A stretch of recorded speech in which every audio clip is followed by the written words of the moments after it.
Good morning, everyone. My name is Ziouv Tin Hungh. I'm Jeffrey Sater, and we are Eli's nephews. Thank you all for being here today to honor and remember Cal Hungh. There really are no perfect words for a moment like this. What we do know is that Cal was deeply loved, and his life deserves to be remembered for who he truly was. Cal wasn't just a brother, a son, or a friend. He was someone you felt. He had a presence. When he walked into a room, people noticed. He was handsome, naturally smart, and had a personality that drew people in. He also had a playful side. He loved to laugh and had a way of making other people laugh too, even when they weren't expecting it. Some of the most meaningful memories are the simple ones. Cal enjoyed being outdoors,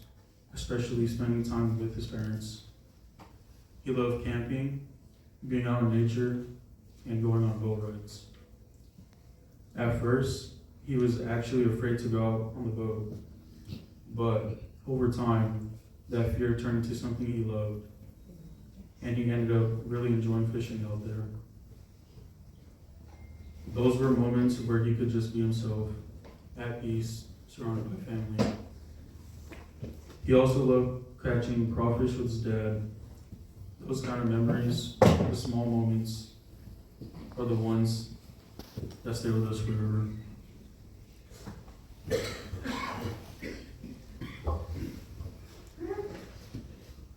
Cal was also a father to his son, Ethan. Though life brought challenges, he loved his son deeply. Life didn't always go the way we hoped for him, and that's something that weighs heavy on all of us. Because we saw who he was at his core, his heart, his potential, and everything he had inside of him. But today isn't about defining him about his struggles. Cal was remembered as someone who was loved deeply, as a son, as a brother,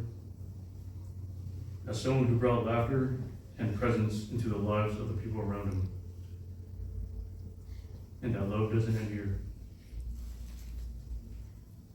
Cal, we wish we had more time. We wish things could have been different, but we want you to know that love doesn't end here. You are missed beyond measure, and you will never be forgotten. We will carry you with us in our memories, in our laughter, and in our hearts. Rest easy. We love you forever. Vì tàu có một thảo nhỏ của như tôi đã vì nó bằng cái mô la miên mời được với trong cao và có impact on people in your life của quận cao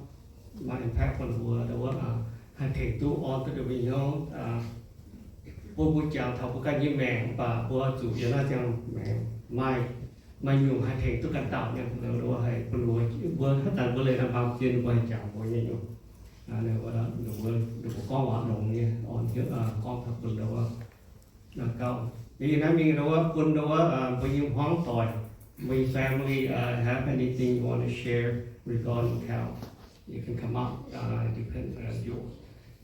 whatever order you want. Panase đâu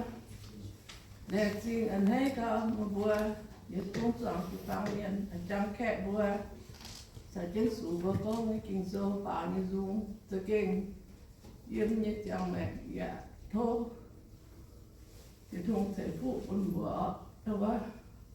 giờ không thể bữa đây rồi bữa tung là giàu thăm chứ đã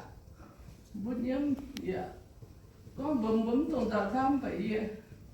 thà chứ muốn giàu thăm này buồn tụng yếm phải cái yếm thăm tận bữa hai một giờ đâu ta有光thần tự giáo kiên giàu thăm hay kiên hay mà luôn đĩa hay yên tĩnh đang nom được vẫn năng ơi đang nom được vẫn giang tĩnh xây dựng như chẳng mẹ ý thức quan kia ta có thể vừa một gì tội hiểu tội hai một số cho ạ xây dựng bữa nay không đâu tạm với cần quang sẽ tao hiểu quang xuống thế chỉ mai tao hạt biểu tư đốt nặng mỗi quang hiểu chữ quang mỗi giàu hiểu chữ giàu mỗi nhiễm hiểu chữ nhiễm đúng không có thể vừa đã hiểu vừa ra vừa tôi người đang sợ thăm thì đã ta tông hạ chay có một bụng bún mọi giờ ý cái này giờ thăm tới mọi nhân như cái giống thăm tới vừa ta hắn này điện chung giờ hay có đèn xin thở mùi thì bao nhiêu tông tài rồi về nhận về hốt như điện chung hay có đèn xin hắn giờ hay có như xăm tông nhung nhung như quán bún sẽ kèn mai khu sĩ em thiên phụ như tự nhiên dầu nhung nhung một căn dầu tức chun dậy với cái ăn hết cho cái lèm xin cho kính hai con sẽ tại con dạy nghĩa dung xe tôi có con ấy chiều hai lèm xin với nghĩa dung nghĩa giờ miền tông một con tiền thiên hùng em xiển em bố mang nhớ ta mặc thọ như nhiều vốn như nhiều với cái lèm xin cái ăn hết xăm hại có buồn vừa nghĩa dung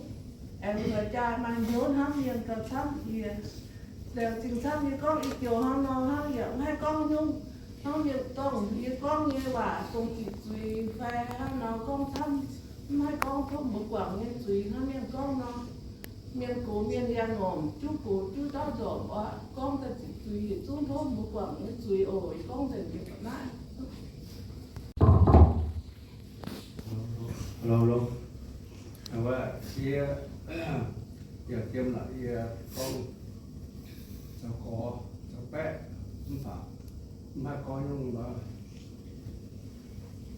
một tuần đó là ta một tuần đó đi mai thành qua rồi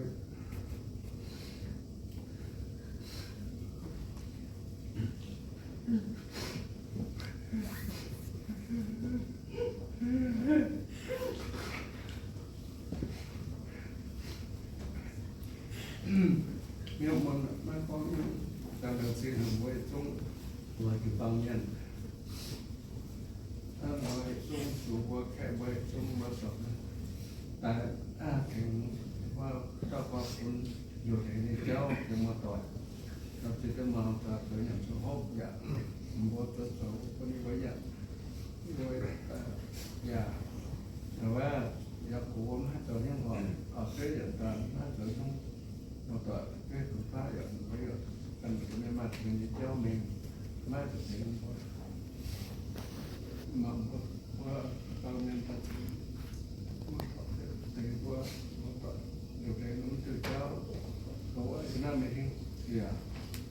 mà cùng với chung tại được vợ mình chung ở mình chung mà cùng ta mà sẽ vợ chung luôn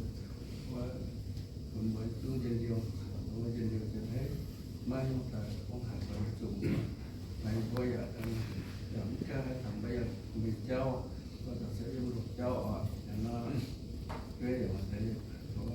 nó thả rồi nó sẽ ta thấy ta nói có thể sao mà không có một họ